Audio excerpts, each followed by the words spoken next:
You know, when I made this channel, I thought that I was gonna make, funny videos about fun series, hood related series, black classics. And then I made the Precious video, which led to a 4 Colored Girls video, which led to a Color Purple video, which has now led me to 12 years a slave. Y'all just want me to off myself. That's the only conclusion that I've come to. 12 years a slave, more like 13 reasons why. This movie is depressing, but it's very good. I'm gonna try to make as many jokes as I can, but some of this shit is not funny. This is 12 Years a Slave. Oh God. Okay, just like any other slave movie ever, it starts with people cutting things in a field. All right, at least they're feeding them, right? Let's see what they get. Hold on. What is that? What kind of meat is that? Is it sausage?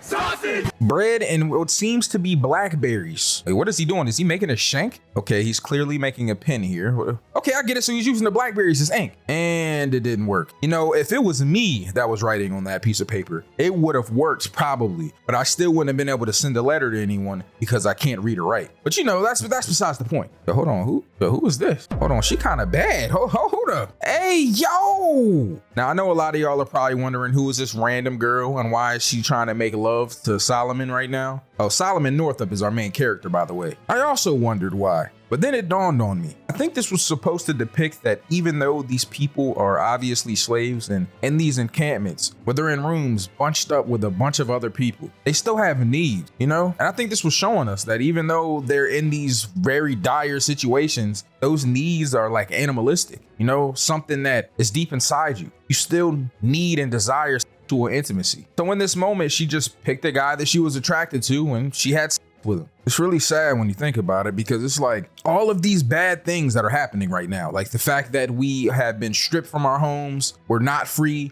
and we have been made slaves to these weird white pieces of shit. And I still feel like I need some sort of intimacy to feel human. I know there's some freaky ass dudes in the comments that probably watch this movie and goon to that scene. Shame on you and shame on me. All right, I'm just kidding. I'm kidding. But we're in Saratoga, New York. See, Solomon Northup, he grew up as a free man. His dad was a slave, but he became a free man and then had his kids here. He has a wife and 2 kids, Alonzo and Margaret. And these 2 douchebags in the top hats are people that have asked him to play his instrument in a circus.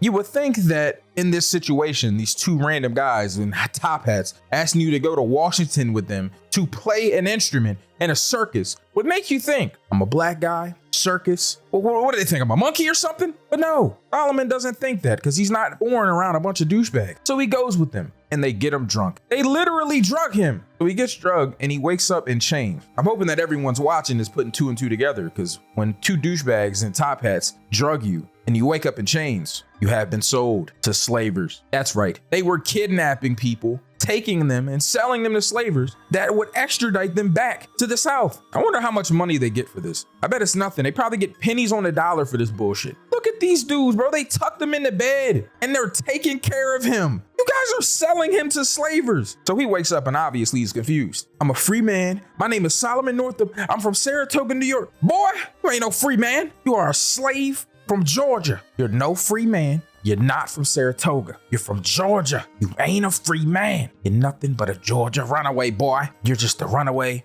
If you want to know the word that he used to describe what Solomon Northup is, please go to the last 30 seconds of the song Ninja by Young Thug. So then this dude commits all types of atrocities in this room, bro. They got him chained up and they're just smacking him with a paddle. Literally smacks him with it until it breaks in half. He literally whips him and makes him say that he's a slave. Obviously, bro not going to admit he's a slave, but that's just part of their plan. They'll take free men, kidnap them, make them slaves, and then beat them into submission. Basically beat them until they just go along with it. Look how he's treating them right now, bro. He done put him in a new shirt like he did something nice for him. Got no gratitude, boy. So they outside making them wash up with buckets and soap. But what a kind of primitive shit. You know what? I couldn't have existed back then. I promise to God. They probably would say, well, Sin, you don't know how you would be back then. You might be manipulated just like them and you might be afraid. No, I'd be dead. I'm telling you right now, I'd probably be dead, bro. First slave master that tried to whip me, I would have gave him straight hands. So they taking these slaves and they're putting them in a boat. And I'm gonna be honest with you. There's literally only 2 guys right here. Why don't y'all jump him? I mean, I know you're chained. Okay, cool. But you are genetically stronger, faster, and more durable than them. Bro, just beat their ass. Like, I don't understand. I mean, I do understand. I know y'all gonna be in the comments like, Sin, you gotta understand, bro. That was the whole point. They beat them and put fear in them and manipulated them. I get that. It's psychological. I understand. But you have to understand my frustration watching this movie. Like, I'm gonna get madder and madder the more I watch it. Hey, yo, is that Omar from The Wire? Oh, nah.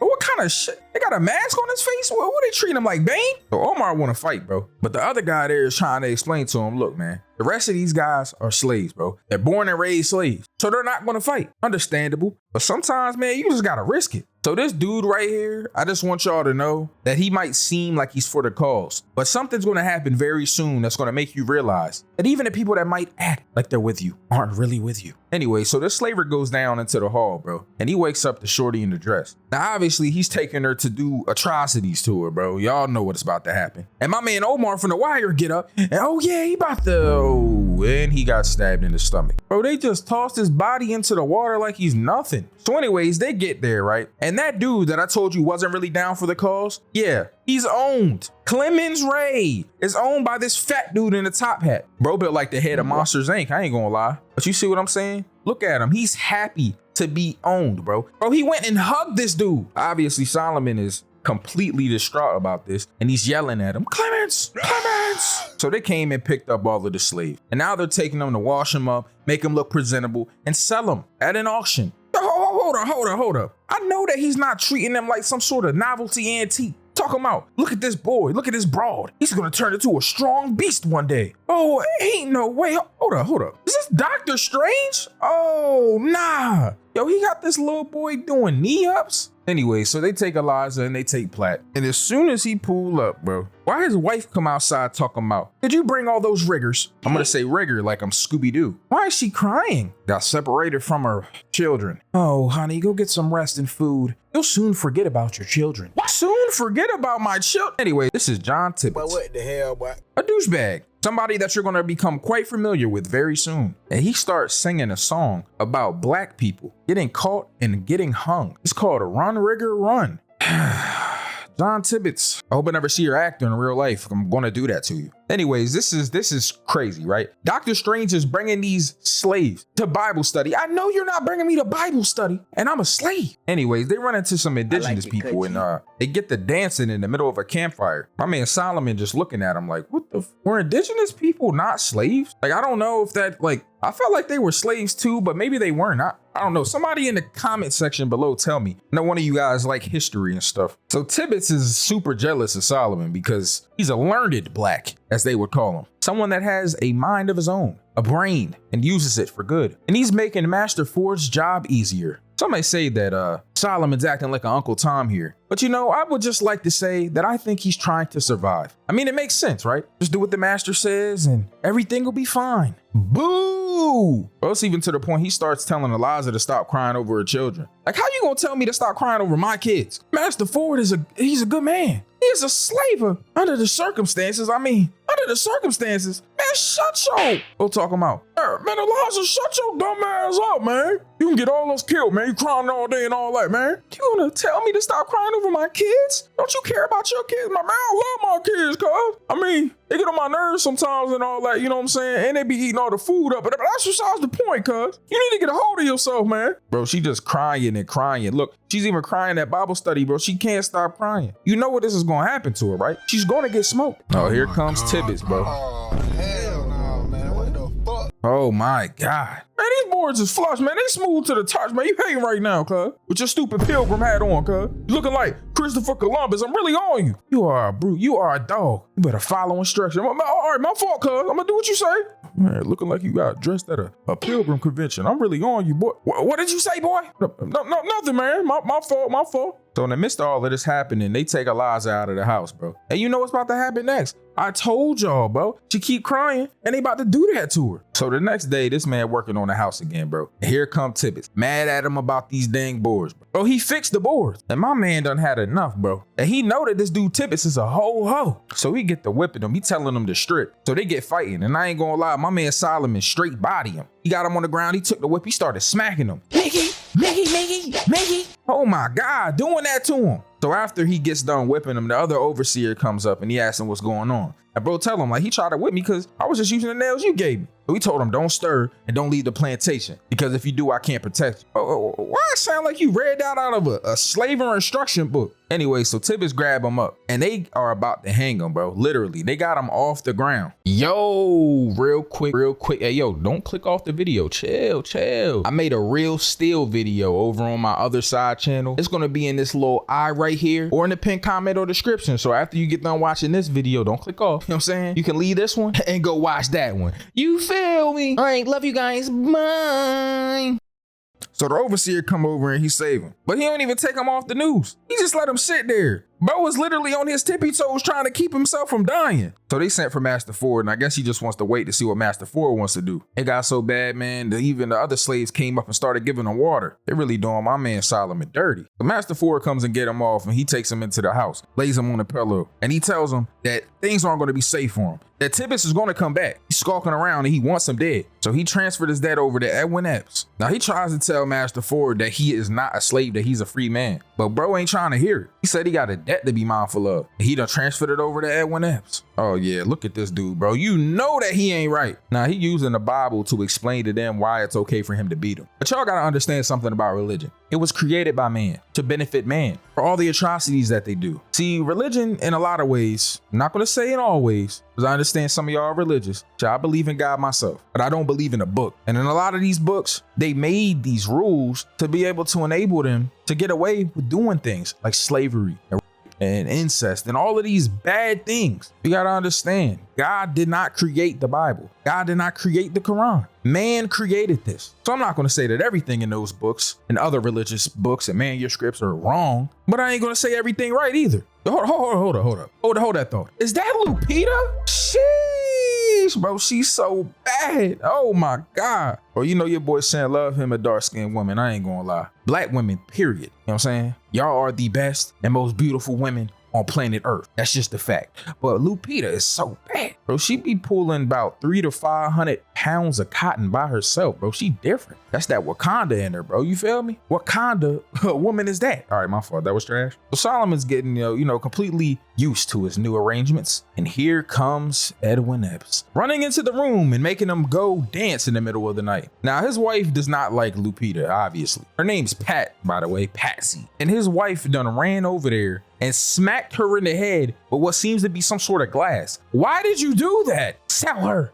now. I'm not gonna sell Pats. She bring in the most cotton in the whole field. Now you need to get over the fact that Pats is here, okay? Because I love Pats. And if you put yourself against Pats, you're gonna be very sad because I love her and I don't love you. And just like that, Pats was saved by the fact that he is in love with her, but he doesn't want to admit it. He doesn't really say that he loves Pats, but I mean, that's just the truth. But he doesn't love her like romantically. He just loves her because she brings in the most money. She's way more useful than his wife. I mean, it makes sense, if one woman brings in a bunch of money and the other woman takes a bunch of money from him, I probably like the woman that brings the money in too. Anyway, so the mistress tells Solomon to go to the store and she's kind of on to him, asking him if he's a learned black, someone that reads and writes. They're very dangerous. They usually kill those black people because they don't want them to use that knowledge to make an uprising. Anyways, they put a tag on him and send him to the store. But bro, like, man, shit, I'm about to start running. And that's exactly what he does, right into some other slave owners that are literally in the middle of hanging some black people. Hey, come here, boy. Man, I knew I shouldn't have ran this way, man. Hey, come here. Hey, where you headed there? Man, I'm going to Bartholomew's, man. You know what I'm saying? The master, he told me to get some things from the store.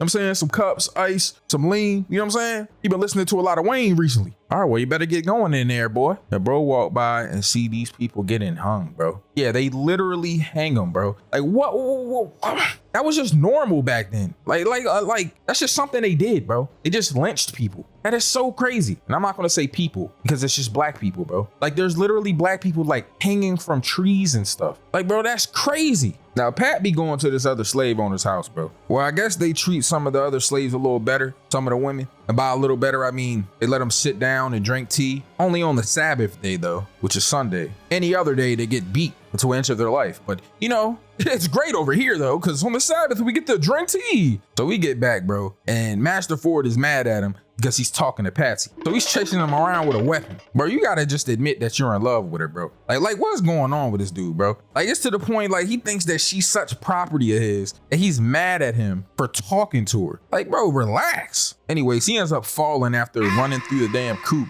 Man, it is nothing Christian about us carrying on like that. Now come over here and help me out. I concede to you. In the name of valor, come help your master to his feet now. As soon as he go over there, bro try to grab him up. So shorty come out. What's going on? Man, he was talking to Pats, man. He mad at me for talking to her. And you know what he do to her at night, man. He like her, man. Man, you are a lion rigger. You lying?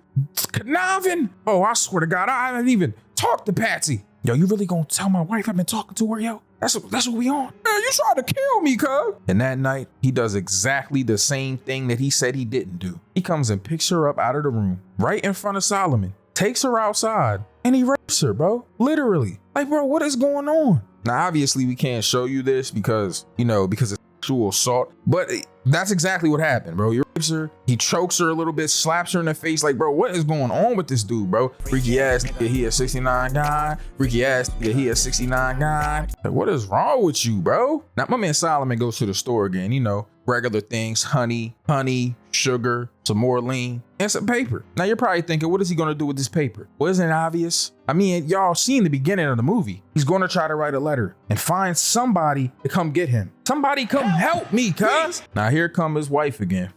Tripping, bro. In there complaining, talking about how he's too lax and too kind and too nice to the slaves and that they're gonna gut him in her sleep. Bro, you just don't like Pats. Yo, she literally scraped her in the face. Yo, did she just cut her face? Yo, what is wrong with her? Then he made her take Pats to the back. Anyways, Pat comes and wakes Platt up and she's like, look, I got this thing for you. I done stole it from the mistress and all I need you is to take me to the swamp, put my head in the water and kill me. Like literally drown me because I hate this life and I hate everything about it. There is no comfort here. So kill me, please. I thought on it long and hard. First off, pause on that. Long and hard? That's crazy. All right, my fault. I ain't got no comfort in this life, Platt. Please, I beg for your mercy. Man, there's other people that can kill you, cuz. Why you want me to go to hell for it? Ain't no hell. God is merciful. Listen, it's merciful for you to kill me, I promise. Man, I'm not trying to hear that, Sharif. Oh, listen, man, I'm not killing you. I'm not going to be damned for the rest of my life just because you mad and all that, man. I understand, because I'm mad too. I don't want to be here, cuz. That's that melancholy talking, man.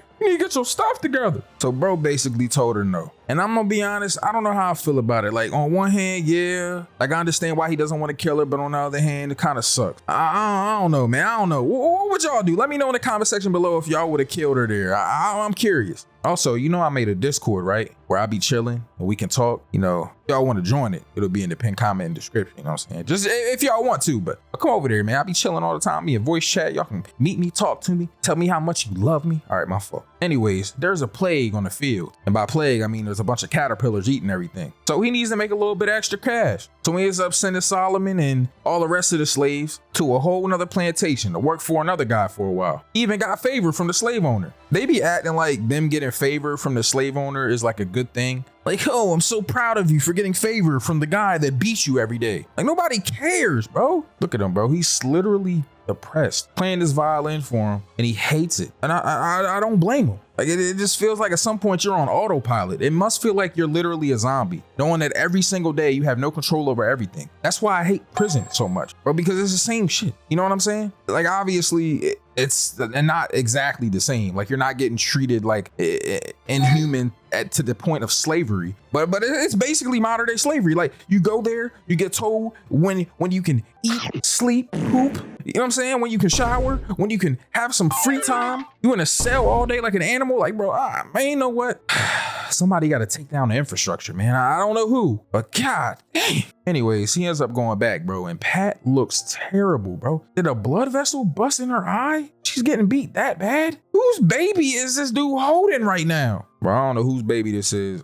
I'm really confused, bro. I hope and pray to God that Pat didn't get pregnant and had no kid, and that's their child. Yo, and hold up, who is this white guy? Armsby? What kind of name is that? But this made him gain some sort of favor with Platt. So Platt goes and he gets a coin. the coin that he got from playing the violin from the other plantation. And he tells him, look, I'm gonna give you this money because I know you need it because you broke as hell. And all I need you to do is deliver a letter for me, bro. That's it. And he talking about, on my honor, I'll do that for you, boy. I got you. And the first chance he got, he went and told. Oh my God. Well, I ain't gonna lie, bro. Stuff like this really grinds my gears. Bro, you know, sometimes, I don't know, man. It's like you hate white people and then they do some stuff and you're like, all right, maybe I don't hate them, you know? Maybe it's like they're not the worst. And then they prove you wrong. So he sees Platt, bro. Well, boy, sounds that we got a learned rigger here, man. Someone told me, and by someone I mean Armsby, that you came up to him in the middle of the night, gave him some money to deliver a letter for you. We had to convince them that he's lying, bro. That he been acting like he just wanted to oversee your job and that Master Ford is a big soft bitch. Oh boy, if he wasn't free and white, Platt. If he was not free and white. Then he just escapes into the darkness with his lantern. Bro, imagine almost losing your life, bro, and you have to convince your master that some other white guy lied. Bro, that could have definitely backfired. Thank God Solomon is very intelligent and knew how to manipulate him. Because if not, he probably would have got killed. Yo, who the heck just collapsed in the field, bro? Are they kicking him? Oh my God. Bro literally just died in the field, bro, in the middle of the heat. This is probably one of the saddest moments in the movie, bro. I don't even know who this guy is, by the way. Like, I literally don't know. I don't know if he was important, and I don't know if maybe I just missed something. But I cannot recall Uncle Abram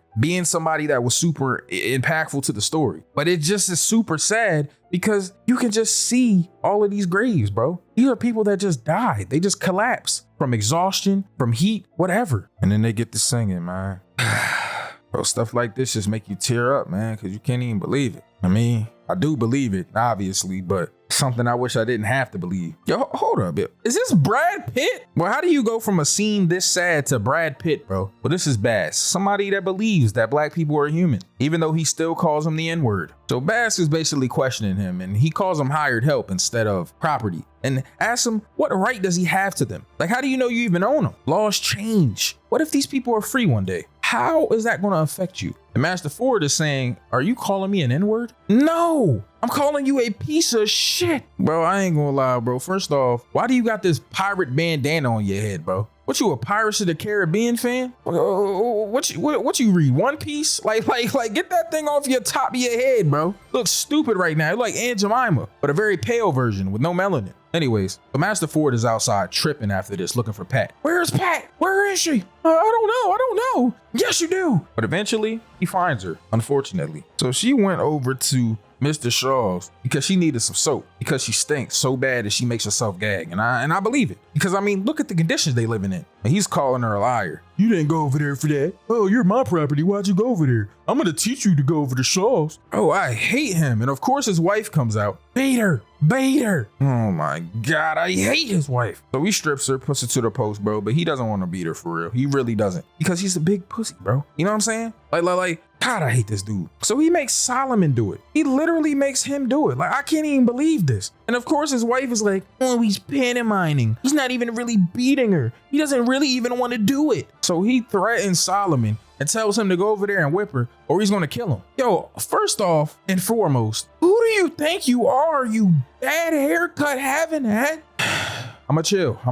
So anyway, Solomon gets to beating her. Look at her, bro. I hate her so much. Pantomimes. It's barely a well on her. Bro, he literally walked over and put a gun under this dude's chin because he wasn't hitting her hard enough. Talking about you a striker until her flesh and bones and meat each other. Man, take that whip and smack him with it, Solomon. He's tripping. So eventually he gets tired of Solomon. He grabs the whip, smacks Solomon with it. Then he just gets to beating her, bro. I mean, really beating her. Oh my God. Man, you a devil, cuz. Sooner or later, man. In this course of eternal justice, man, you gonna pay for your sin, cuz. Sin? There is no sin. Man, does he pleases with his property? Bro beating her so bad, he out of breath, bro. That's how you know that he's really smacking her, bro. I hate this dude. Look at him, bro. He all red like he got hives. Man, and look at his wife, bro, in this stupid dress. Oh my God. So he goes and he unties Platt, bro. And she literally sitting there with this bar of soap. Oh my God, look at her bag. Jesus. My God. He just crying at Platt, bro. I don't blame her. Like, bro, I've been asked you to kill me and you wouldn't do it. You are the worst. My man Platt, he's sitting, tuning up this violin, contemplating all the stuff that he's going through. And he ends up breaking it, destroying it.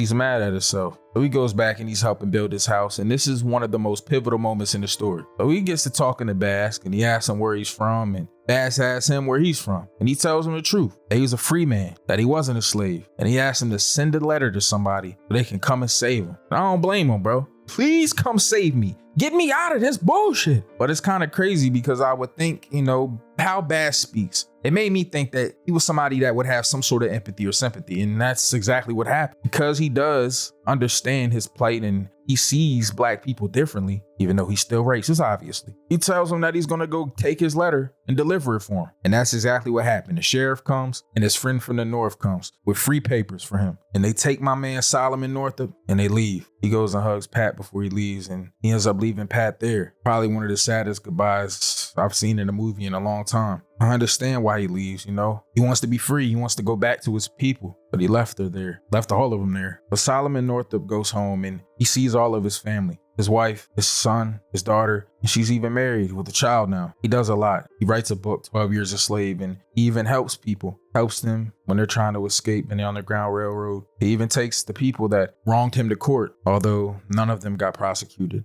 Solomon Northup is a treasure, somebody to be treasured and someone to be proud of. He went through a lot in those 12 years, but he overcame. Whether it was luck or by the grace of God, he still overcame. And because of that, he was a beacon of light for other slaves. This man escaped his kidnapping. Maybe we can too. He helped other slaves by inspiring them to fight. This movie is really sad in a lot of ways, but it's great. It's something I would consider a classic, a masterpiece in a bunch of different ways. But most of all, it teaches us humility, teaches us to be humble, teaches us to be grateful for the small things. And although the world is messed up and in a lot of ways prejudice still prevails, things could be worse. Thank you, Solomon.